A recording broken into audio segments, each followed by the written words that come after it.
నమస్తే. నిన్న జరిగినటువంటి బస్సు ప్రమాదం అందరి హృదయాలను కదిలించేటువంటి ఒక వార్త. ముఖ్యంగా ఆ బస్సు ప్రమాదంలో చనిపోయినటువంటి 19 మంది, కొంతమంది తల్లిదండ్రులకు దూరమైతే, కొంతమంది భర్తకు దూరం అయిపోయారు, కొంతమంది పెళ్లిళ్ళు కాకుండానే ఒకే కుటుంబంలో ఉన్నటువంటి ముగ్గురు సైతం కూడా విగత జీవులుగా వాళ్ళు చనిపోయిన తర్వాత, అంటే వాళ్ళ సమాధులు మాత్రమే దానిలో మొత్తం అంతా కూడా ఆ ఉన్నటువంటి టిప్పర్లోకి వెళ్ళి వచ్చినటువంటి ఏదైతే ఆ కంకర ఉందో ఆ కంకరతోటి సమాధి అయిన మనం చెప్పుకోవచ్చు. దాంట్లో భాగంగానే ముగ్గురు అక్కజెల్లెళ్ళు, ఒకే కుటుంబంలో పుట్టినటువంటి ముగ్గురు అక్కజెల్లెళ్ళు మొదటి నుంచి చనిపోయేంత వరకు కూడా చివరి శ్వాస వరకు ఒకే సంబంధించినటువంటి కాలేజీ, ఒకే సంబంధించినటువంటి ఇంట్లో ఆడుకుంటూ పెరిగినటువంటి అక్క చెల్లెలు ముగ్గురంతా కూడా విగత జీవులుగా నిన్న జరిగినటువంటి చేవెళ్ల దగ్గర జరిగినటువంటి ప్రమాదంలో మృతి చెందింది. సో ఆ మృతి చెందినటువంటి ముగ్గురు అక్క చెల్లెలకు సంబంధించినటువంటి సమాధుల దగ్గరనే నేను ఉన్నా ఇప్పుడు. సో నిజంగా ఈ పరిస్థితి కనుక ఏ పగోడికి కూడా రాకూడదేమో. ఒక పక్కన చావు కూడా అంత భయంకరంగా మొత్తం కప్పేస్తే కంకరతోటి, చనిపోయిన తర్వాత ఈ డెడ్ బాడీలు వాళ్ళని పూడ్చడానికి నిన్న సాయంత్రమే అంతిమ సంస్కారాలు అయినాయి. సో నిన్న సాయంత్రం నుంచి పెద్ద ఎత్తున వర్షం, బురద. సో చూసుకోవచ్చు, వాళ్ళ సమాధుల దగ్గరనే నేనున్నా, వాళ్ళ సమాధుల చుట్టూ సైతం కూడా బురద ఉంది. సో ఇటువంటి పరిస్థితులు చూసిన తర్వాత నిజంగా కళ్ళెం బట్టి కళ్ళెలు రాక ఏ మానవునికైనా కానీ తప్పదు. సో ముగ్గురు సైతం కూడా పెళ్లి కానటువంటి యువతులు, వాళ్ళంతా కూడా హైదరాబాద్ లో ఉన్నటువంటి కోటి ఉమెన్స్ కాలేజ్ లో వాళ్ళు చదువుతా ఉన్నారు. ఆ ముగ్గురిట్లలో పెద్ద అమ్మాయికి మొన్ననే 17 తారీఖు పెళ్లి కావడం జరిగింది. సో ఇప్పుడు ఈ ముగ్గురు కూడా వాళ్ళు కొంతమంది, ఒకరేమో MBA చదువుతా ఉన్నారు, ఒకరేమో డిగ్రీ ఫస్ట్ ఇయర్, ఇంకోరేమో డిగ్రీ ఫైనల్ ఇయర్ చదువుతా ఉన్నారు, ఇంకో కొడుకు సైతం కూడా ఆయనే 10వ తరగతి చదువుతున్నట్టుగా మనకంతా కూడా తెలుస్తా ఉన్నది. ఇదంతా కూడా మనం చూసుకోవచ్చు. ఈ ముగ్గురు అక్క జిల్లాలకు సంబంధించినటువంటి సమాధానాల దగ్గర ఉన్నాం కాబట్టి ఇదంతా కూడా తాండూరు నియోజకవర్గం యాలాల మండలం పెరకపల్లికి చెందినటువంటి ఎల్లయ్య గౌడ్. సో వాళ్ళ ఫ్యామిలీ సంబంధించిన బ్యాక్గ్రౌండ్ కూడా మనం కనుక్కోవాలి కాబట్టి ఎల్లయ్య గౌడ్కి మరి ఇప్పటికే ఆయనకు 5 పిల్లలు కూడా ఉండడం జరిగింది. దాంట్లో ఒకరికి మాత్రమే పెళ్లి కావడం జరిగింది. దాంట్లో భాగంగానే మనం వాళ్ళ ఊరికి రావడం జరిగింది పెరకపల్లికి. ఒక పక్కన ఆయన ఇక్కడ వికారాబాద్ దగ్గర ఉంటున్నప్పటికీ కూడా సో ఆయన వాళ్ళ సంబంధించినటువంటి సొంత ఊరు అయినటువంటి తాండూరు నియోజకవర్గంలోని యాలాల మండలం పెరకపల్లిలోనే మాత్రమే ఈ అంతిమ సంస్కారాలను కూడా పూర్తి చేయడం జరిగింది. చాలా ఏళ్ల క్రితం కూడా ఆయన తాండూరుకి ఆయన షిఫ్ట్ కావడం జరిగింది. ఆయన ట్రావెల్స్ నడిపిస్తా ఉంటారు. సో దాంట్లో భాగంగానే ఆయన అక్కడికి వెళ్ళడం జరిగింది. సో అక్కడే జీవనం కొనసాగిస్తాను. వాళ్ళ సంవత్సరానికి ఒక్కసారి సైతం కూడా ఈ పెరకపల్లికి వాళ్ళు రారు అని చెప్పేసి కూడా తెలుస్తా ఉన్నది. సో దీంట్లో భాగంగానే ఆయనకు 4 కూతురు, ఒక కొడుకు కూడా ఉన్నాడు. ఎల్లయ్య గౌడ్ అలాగే ట్రావెల్స్ ఏజెన్సీ కూడా నడిపిస్తా ఉన్నాడు. ఇటీవల పెద్ద కూతురు అయినటువంటి అనూష పెళ్లి కూడా చేసిండు. ఇక రెండో కూతురు అయినటువంటి ఎవరైతే, అలాగే 4వ కూతురు చిన్నడు కుమారుడు కూడా ఉండడం జరిగింది. వీళ్ళంతా కూడా అనూష పెళ్లి ఘనంగా చేసిన తర్వాత రెండో కూతురు తనూష MBA చదువుతా ఉన్నది. ఆమె MBA చదువుకుంటూ కూడా ఆమె ఉద్యోగం చేస్తా ఉన్నది. ఇక 3వ కూతురు అయినటువంటి సాయి ప్రియ హైదరాబాద్ లోని కోటి విమెన్స్ కాలేజ్ లో డిగ్రీ ఫైనల్ ఇయర్ చదువుతా ఉన్నది. 4వ కూతురు నందిని ఆయన 10వ తరగతి చదువుతున్నట్టుగా తెలుస్తా ఉన్నాడు. అలాగే 15వ తేదీన జరిగినటువంటి వాళ్ళ అక్క పెళ్లి ఏదైతే ఉన్నదో అనూష పెళ్లికి వీళ్ళ ముగ్గురు కూడా రావడం జరిగింది. సాయి ప్రియ, అలాగే నందిని, తనుష కూడా ఇక్కడ రావడం జరిగింది. అలాగే సోమవారం పరీక్షలు ఉండడంతో ముగ్గురు కూడా తాండూరు బస్ స్టాండ్ నుంచి హైదరాబాద్ కు వెళ్ళేటువంటి ఆ బస్సు ఏదైతే రాకాసి బస్సు ఏదైతే ఉందో, నిన్న జరిగినటువంటి ఏదైతే ఘోరమైనటువంటి ప్రమాదానికి గురైనటువంటి ఆ బస్సులోనే వాళ్ళు ఎక్కడం జరిగింది. ముగ్గురు కూడా అక్క చెల్లెలు ఎంతో గారాభంగా పెంచుకుంటున్నటువంటి తండ్రి చివరిసారిగా వాళ్ళని తాండూరు నుంచి హైదరాబాద్ లో ఒకరేమో ఉద్యోగం, ఇద్దరు చదువుకుంటున్నారు కాబట్టి వాళ్ళు హాస్టల్లో ఉండి చదువుకుంటా ఉంటారు, హాస్టల్లో ఉండే ఉద్యోగం చేస్తూ ఉంటారు. సో చివరిగా వాళ్ళు పెళ్లికి వచ్చి మొన్న జరిగినటువంటి 30వ తారీఖున జరిగినటువంటి పెళ్లి ఏదైతే ఉన్నదో వాళ్ళ సంబంధించినటువంటి దగ్గరి బంధువుల పెళ్లికి రావడం జరిగింది. 17వ తారీఖు సైతం కూడా వచ్చిండ్రు. మరోసారి ఇక్కడ దగ్గరి బంధువుల పెళ్లి ఉంది కాబట్టి మరోసారి రావడం జరిగింది తాండూరుకి. దాంట్లో భాగంగానే పెళ్లి చూసుకున్నారు. నిన్న సోమవారం కాబట్టి వాళ్ళు మళ్ళీ తిరిగి తెల్లారగానే, అంటే నిన్ననే వాళ్ళు ఉద్యోగంలో చేరాలి, మరో పక్కన వాళ్ళు కాలేజీలకు వెళ్ళాలి కాబట్టి సో వెళ్ళాలన్నటువంటి ప్రయత్నం. ఉదయమే కనుక 5:30కు ఉన్నటువంటి బస్సును కనుక వెళ్ళినట్టయితే అక్కడికి వెళ్ళిన తర్వాత 8, 9 అయినా కానీ పెద్ద ఇబ్బంది లేదని చెప్పేసి వాళ్ళు వెళ్ళడం జరిగింది. సో వెళ్ళినటువంటి క్రమంలోనే 19 మంది ఆ బస్సు ప్రయాణంలో చేస్తున్నటువంటి 19 మంది చచ్చిపోయారు. దాదాపుగా 34 నుంచి 35 మంది తీవ్రంగా గాయపడ్డటువంటి పరిస్థితి మన అందరికీ కూడా ఇదంతా కూడా తెలుసు. సో వాళ్ళకి సంబంధించినటువంటి వాళ్ళ ఇంటి దగ్గరికి మనం ఇలా వచ్చినట్టయితే వాళ్ళ పేరెంట్స్ ని కూడా కనీసం కదిలించలేనటువంటి పరిస్థితిలో ఉన్నది. ఎందుకు కదిలించలేమంటే వాళ్ళకి కనీసం ఏం జరిగిందమ్మా అని చెప్పేసి మనం ఒక్క మాట అడిగినట్టయితే వాళ్ళకు ఒక కంటి నుంచి ఒక నీటి ధార పెద్ద ఎత్తున వస్తా ఉన్నది. వాళ్ళు ఏం చెప్పలేకపోతా ఉన్నారు, ఏం మాట్లాడలేకపోతా ఉన్నారు. ఏం మాట్లాడడం సార్, మేము మా ముగ్గురు కూతుర్లని అన్యోన్యంగా పెంచుకున్నటువంటి కూతుర్లని మేము దూరం చేసుకున్నాం. ఎంతో ప్రేమగా మాకు కొడుకు ఒక్కటైనప్పుడు కూడా ఈ నలుగురు బిడ్డలు సైతం కూడా మేము ఒక కొడుకుగా మేము పెంచుకోవడం జరిగింది. వీళ్ళందరూ కూడా లేనటువంటి లోటు ఇప్పుడు మాకు కనపడతా ఉన్నది.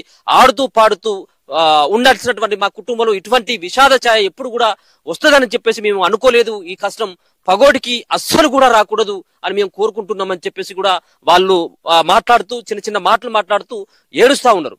సో ఒక పక్కన మనం చూసుకోవచ్చు, నిన్న చాలా మంది పెద్ద ఎత్తున ఈ తాండూరు సంబంధించినటువంటి నియోజకవర్గం యాలాల మండలం నుంచి కూడా చాలా మంది పెద్ద ఎత్తున ఆ ముగ్గురు సంబంధించిన ఎవరైతే చనిపోయినటువంటి ఈ ఆడకూతురులను వాళ్ళను చూడడానికి ఇక్కడికి చివరి చూపుగా చివరి వీడుకోలుకు పలకాలి, కన్నీళ్లతో వీడుకోలు పలకాలి, తమతో ఉన్నటువంటి బంధాన్ని మరోసారి గుర్తు చేసుకోవాలన్నటువంటి ప్రయత్నం చేసి ఇక్కడికి రాత్రిల్లి వేల మంది సైతం కూడా ఇక్కడికి రావడం జరిగింది. సో కొంతమంది ఇక్కడ ఉన్నటువంటి సమాధులు ముగ్గురే కనబడతా ఉన్నాయేమో, కానీ 19 మంది కూడా ఒకరిది ఒక్కొక్క రకమైనటువంటి ఒక విషాద ఘటన అని చెప్పుకోవచ్చు. ఒకరేమో చూస్తా ఉంటే ఒక తల్లి చేతిలో ఉన్నటువంటి కూతురు కనబడతా ఉన్నది, చిన్న పాప, కనీసం లోక జ్ఞానం కూడా తెలియదు, కేవలం 8 నెలలకు సంబంధించినటువంటి పాప మృతదేహాన్ని ఆ తల్లి చివరి క్షణం వరకు కూడా చేతిలో పట్టుకొని కాపాడుకోవాలన్నటువంటి ప్రయత్నం చేసింది. కానీ ఆ వచ్చినటువంటి ఆ మృత్యు ఏదైతే ఉందో ఆ తల్లిని ఎదిరించి ఆ పాపనితో పాటు ఆ తల్లిని కూడా తీసుకువెళ్ళడం జరిగింది. సో చూసుకోవచ్చు, చాలా దారుణమైనటువంటి పరిస్థితి. మరో పక్కన వాళ్ళ తల్లిదండ్రులని లేనటువంటి లోటు, 2 పిల్లల్ని అనాథగా మిగిలిచింది. మరో పక్కన వీళ్ళంతా కూడా చాలా మంది కూడా ఎక్కడ అంటే వీళ్ళంతా కూడా తాండూరు సంబంధించినటువంటి ప్రాంత వాసులే. వీళ్ళు రెగ్యులర్ గా అదే సంబంధించినటువంటి రోడ్లో ప్రయాణం చేస్తారు. సో ఆ రోడ్డు కాడు ఉన్నటువంటి రోడ్లు ఏ విధంగా ఉన్నాయంటే అది నిజంగా ఒక మారుమూల ప్రాంతంలో, మారుమూల పల్లెలలో, తాండాలలో సైతం కూడా కొంత గ్రామాలు అభివృద్ధి చెందినప్పుడు కొంత తాండాలలో వేరే పరిస్థితి ఉండేది. అటువంటి దానికంటే అధ్వానంగా ఇక్కడ తాండూరు సంబంధించినటువంటి రూట్ అంతా కూడా తయారైపోయింది. చాలా దారుణమైనటువంటి పరిస్థితిలో ఉన్నది. మరి ఇక్కడ ఉన్నటువంటి ప్రజాప్రతినిధులు ఏం చేస్తా ఉన్నారు? 10 ఏళ్లుగా 20 ఏళ్లుగా మేమే సీనియర్ నాయకులం, మేమే ఇక్కడ అని చెప్పేసి వాళ్ళు చెప్తున్నటువంటి వాళ్ళకి ఇది ఒక గుణపాఠం కావాలి. వాళ్ళకి కనీసం రోడ్డు మంజూరైనప్పటికీ కూడా 10 ఏళ్లు దాటుతున్నప్పటికీ ఇంతవరకు దానికి మోక్షం లభించలేదంటే ఎవరు దీనికి బాధ్యత వహించాలా? ఖచ్చితంగా ప్రజాప్రతినిధులే వహించాలి. మరొకసారి పాపం ఈ సంబంధించినటువంటి వీళ్ళది ఒక విషాదకరమైనటువంటి ఘటన. ఎందుకంటే వీళ్ళ సంబంధించినటువంటి వాళ్ళు మొన్న వాళ్ళ సొంత సంబంధించిన అక్క పెళ్లి అయితే వాళ్ళందరూ కూడా వచ్చినటువంటి వాళ్ళు చేసినటువంటి హడావిడి కావచ్చు, వాళ్ళు చేసినటువంటి డ్యాన్స్ కావచ్చు, వాళ్ళు చేసినటువంటి హడావిడి కావచ్చు, మరోసారి సోషల్ మీడియాలో చక్కర్లు కొడతా ఉంటే అవన్నీ చూసినటువంటి జనాలు సైతం కూడా కన్నీరు పెడతా ఉన్నారు. ఎందుకంటే వాళ్ళు చనిపోయినటువంటి తీరు ఆ విధంగా ఉన్నది. చివరిగా వాళ్ళు లోపట కంకర మొత్తం అంతా కూడా కప్పిన తర్వాత జేసీబీలు వచ్చి తోడితే వాళ్ళు ఉన్నటువంటి అక్క చెల్లెలకు సంబంధించినటువంటి మృతదేహాలు బయటపడ్డాయి. చూడు ఏ విధంగా ఎంత దారుణమైనటువంటిదో. సో ట్రక్కులో ఉన్నటువంటి సుమారుగా 16 టన్నులకు సంబంధించినటువంటి అదంతా కూడా కంకర. అంటే ఒక మనుషుల మీద పడ్డ తర్వాత ఏ విధంగా ఉంటుందో మనం అర్థం చేసుకోవచ్చు.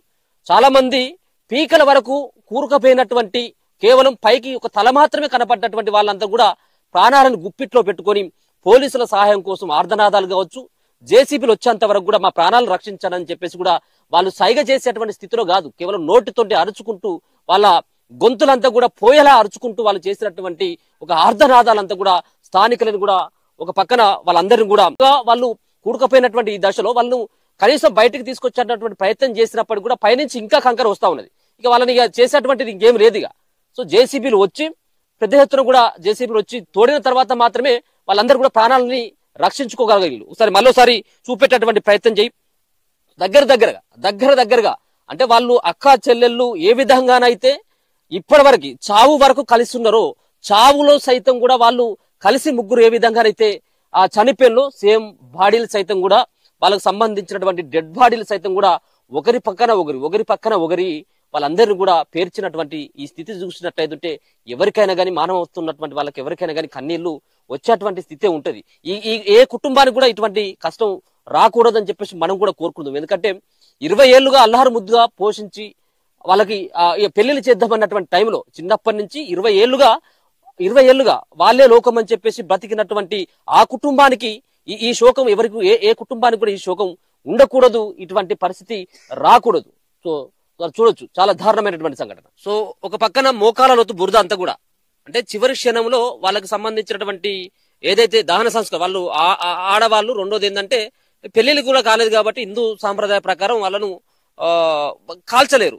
సో ఆ చితి మీద కాల్చలేరు, బొంద పెట్టేటువంటి అవకాశమే కొంత ఎక్కువ ఉంటది కాబట్టి ఆ బొంద తీసేటువంటి క్రమంలో సైతం కూడా ఇక వాళ్ళకు చేసేటువంటి మనుషులు చేసేటువంటి పరిస్థితి లేదు. ఎందుకంటే నిన్న ఆ మధ్యాహ్నం నుంచే వర్షం కూడా భారీ ఎత్తున కూడా పడతా ఉన్నది. ఇటు చేవేళ్ళ కావచ్చు, ఇటు వికారాబాదు వీళ్ళకి సంబంధించినటువంటి ఈ ప్రాంతంలో అంతా కూడా వర్షం కూడా జోరుగా పడతా ఉన్నది కాబట్టి ఇంకేం చేయలేరు. ఇక తాండూరు నియోజకవర్గంలో ఉన్నటువంటి ఈ యాదాల మండలంలో కూడా ఇప్పటికి కూడా ఆ ఊర్లలో నీళ్లే ఉన్నాయి.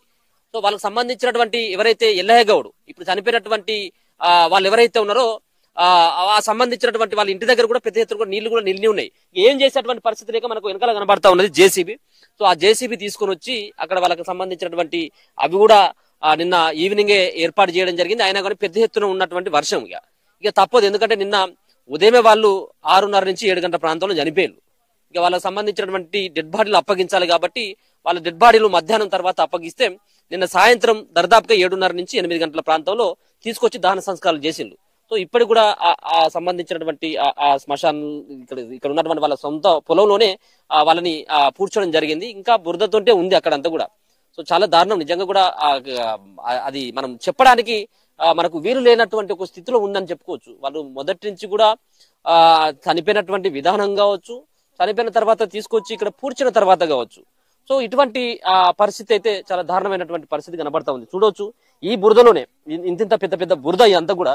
అంటే ఎవరైనా చివరి చూపు కోసం రావాలనుకున్నటువంటి వృద్ధులు ఇక్కడికి రాలేరుగా, వాళ్ళు మెయిన్ రోడ్డు మీదనే ఆగిపోవాలి. వాళ్ళు ఇక్కడ దానికి వచ్చి ఈ సంబంధించిన అంతిమ సంస్కారాలు అంతమయ్యేంత వరకు కూడా ఉండేటువంటి స్థితి లేదు. ఒక పక్కనేమో వర్షం, ఇప్పుడు కూడా తడుచుకుంటూనే ఉన్నాం మనం కూడా. సో వర్షంలోనే ఉన్నాం, నిన్నటి నుంచి కూడా పెద్దగానే పడతా ఉంది వర్షం, అప్పుడప్పుడు వస్తా ఉంది, అప్పుడప్పుడు అంతా కూడా పోతా ఉన్నది. సో ఈ బురదల నుంచే వాళ్ళందరూ కూడా వచ్చి సో దహన సంస్కారాలన్నీ కూడా పూర్తి చేయడం జరిగింది. ఒకసారి ఇక్కడనే ఆ ముగ్గురిని సైతం కూడా వాళ్ళకి సంబంధించినటువంటి సమాధులు కావచ్చు, వాళ్ళకి సంబంధించినటువంటి బొందలు ఏవైతే ఉంటాయో మనం పూడ్చేటువంటి బొందలు అవి అక్కడ స్పష్టంగా కనబడతా ఉన్నటువంటి పరిస్థితి అయితే కనబడతా ఉంది. సో చాలా దారుణమైనటువంటి అంశంగా మనం అయితే చెప్పుకోవచ్చు.